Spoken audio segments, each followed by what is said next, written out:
नमस्कार दर्शको, आपलं डी न्यूज मध्ये सहर्ष स्वागत आहे. आता आपण वडंगे जिल्हा परिषद मतदारसंघामध्ये खुपिरी या गावी आलो आहोत. तर इथे आपले शिवसेनेचे अधिकृत उमेदवार इंद्रजित पाटील भैया त्यांचे या न्यूज चॅनल मध्ये सहर्ष स्वागत आहे. भैया नमस्ते. आता जर ही इलेक्शन बघितली तर या इलेक्शन मध्ये आपलं नक्की विकासाचं विजन कसं असणार आहे? सर्वप्रथम या विभागाचे आमदार आमचे नेते व माझे मार्गदर्शक आदरणीय छत्रपती लंके साहेब यांच्या आशीर्वादानं मला या जिल्हा परिषद मतदारसंघामध्ये शिवसेनेचे अधिकृत उमेदवार म्हणून घोषणा केली. त्याच्यामध्ये माझ्या पाठीशी असणारे या गावचे आमचे नेते व माझे मामा कुंडी कारखान्याचे संचालक आदरणीय संजय पाटील, त्याचबरोबर आमचे संजय सकाराम पाटील, उपस्थित असणारे वरंगी गावहून आलेले सर्व आमचे युवराज शिंदे, पक्का मामा, कृष्णराव आंबेकर साहेब, शिवाजी कोडाळकर वहिनी आणि ज्यांची या विभागातून पंचायत समिती म्हणून उमेदवारी declare केली शैलीजाताई कुडाळकर, त्या सर्वांना चंद्रित नरके साहेबांनी एक विकासाचं विजन, विकासाचा आराखडा घेऊन आम्हाला या मैदानामध्ये उतरलेला आहे आणि नक्कीच या विभागाचा मी जिल्हा परिषद उमेदवार म्हणून या विकासासाठी मी कटिबद्ध राहील. आता जे नरके साहेबांनी जो आपला विश्वास ठेवलेला आहे आणि इथे तुमच्या जिल्हा परिषद मतदारसंघामध्ये 2 पंचायत समिती मतदारसंघ आहेत, त्याच्यामध्ये अगदी सर्वसामान्य नागरिकांना त्यांनी उमेदवार दिलेले आहेत. त्याच्याकडे तुम्ही कसं पाहता?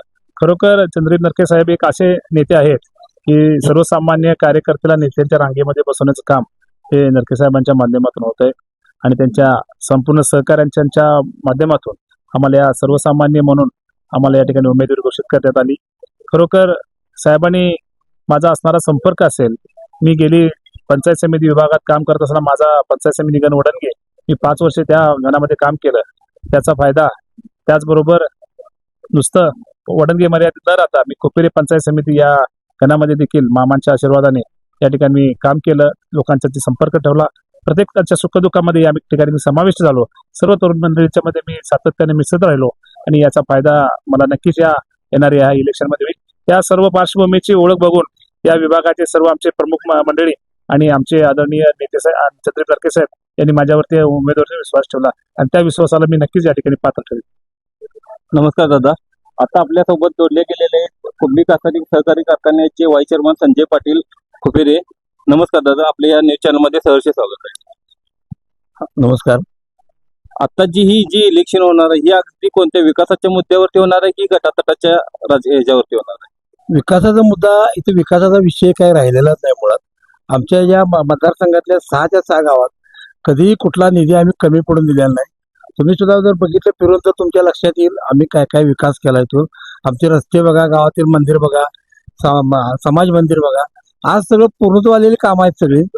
आणि जिल्हा परिषद निवडणुकीत तर आपल्याला काळात सुद्धा इंद्रजित पाटलांनी संपर्क आपला कधी बंद केलेला नाही. संपर्क चालू असताना त्यांनी कामाचाही कुठली उणीव वाचू दिलेला नाही. त्यांनी काम चांगलं केलेलं आहे आणि आमचे सगळे सहकारी मित्र आहेत.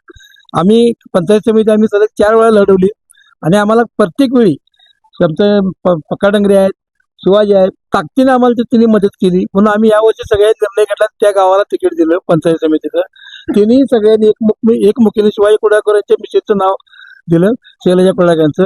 त्यामुळे आमच्या इथं विकास तर चालू आहेच, अजून पण चालू आहे. विकास इथनं मागे पण झालेला आहे, पुढे पण चांगला विकास होणार आहे आणि गटाचा काय फार हे नाही.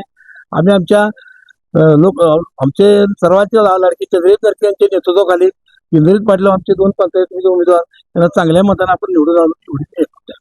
धन्यवाद सर, धन्यवाद.